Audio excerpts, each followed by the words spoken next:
샬롬. 듣는 말씀 들린 말씀 김종인 목사입니다. 오늘은 사무엘하 4장 말씀입니다.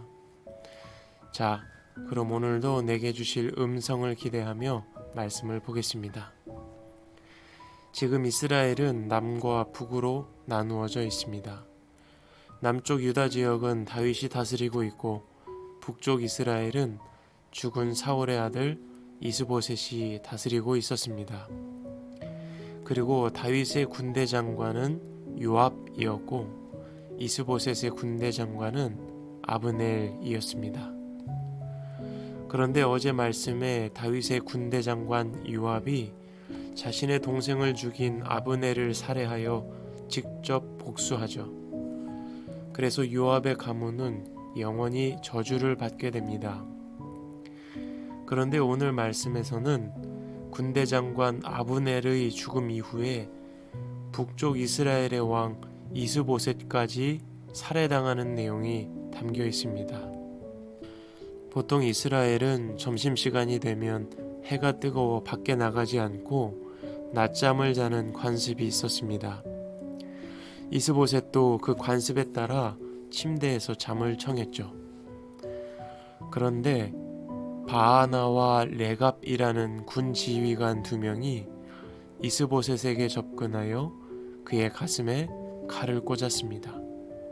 그리고 이스보셋 왕의 머리를 잘라 밤새도록 다윗에게로 향합니다.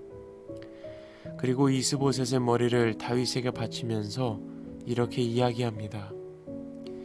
임금님의 생명을 노리던 원수 사울의 아들 이스보셋의 머리를 여기 가져왔습니다. 주님께서 높으신 임금님을 도우시려고 오늘에야 사울과 그의 자손에게 벌을 내리셔서 원수를 갚아 주셨습니다. 자신들이 죽여놓고 하나님께서 하셨다고 말하는 것입니다. 다윗은 그 이야기를 듣고 되려 호통을 칩니다. 자기 집 침상에서 잠자는 어진 이스보셋을 죽인 살인마, 그 이상의 의미가 없다는 것이죠. 그러면서 다윗은 그 2사람을 죽여 손과 발을 잘라내고 시신을 헤브론 연못가에 매답니다. 이제 이스라엘에서는 왕이 될 수 있는 사람은 오직 다윗뿐이었습니다. 온 이스라엘의 장로들이 다윗을 찾아와 왕이 되어줄 것을 요청하고 다윗은 이를 승낙합니다. 드디어 다윗이 온 이스라엘의 왕이 되는 것이죠. 다윗은 30살에 유다 땅의 왕이 되어 7년을 통치하고 33년간 온 이스라엘을 통치합니다. 다윗이 왕이 되어 예루살렘에 사는 여부수 족속을 물리치고 예루살렘을 수도로 정하고 성을 쌓고 두로 지역의 왕이 화친을 목적으로 보내준 백향목과 목수와 석수의 도움을 받아 궁궐을 짓습니다. 이를 통해 다윗은 하나님께서 자신을 왕으로 굳건히 세워주시고 이스라엘을 번영하게 하시려 하심을 깨닫게 되었다고 성경은 기록합니다. 모든 것이 평안했습니다. 다윗은 이후에 더 많은 후궁들과 아내들을 맞이하여 드렸고 자녀들도 많이 낳았습니다. 우리가 너무나 잘 아는 솔로몬도 이 시기에 출생합니다. 그런데 다윗이 왕이 되었다는 소식을 듣고 다윗을 대적하기 위해 전쟁을 일으킨 민족이 있습니다. 바로 블레셋입니다. 참 호전적인 민족입니다. 또다시 이스라엘을 쳐들어옵니다. 그때 다윗은 하나님께 묻습니다. 하나님, 제가 저 블레셋 사람들을 치러 올라가도 되겠습니까? 하나님은 올라가 싸워라.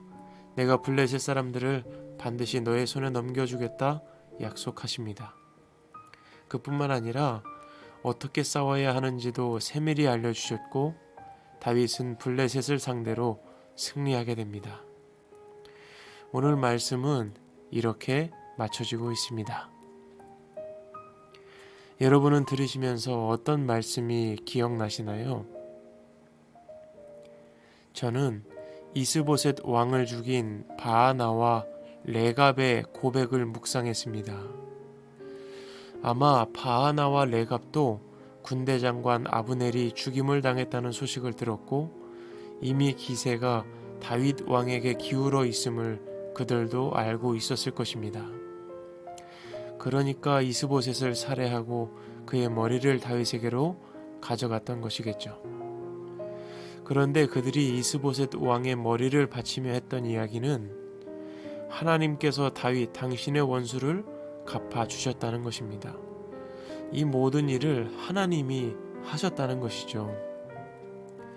과연 바아나와 레갑이 진정 하나님의 말씀에 순종하여 이스보셋 왕을 죽인 것일까요?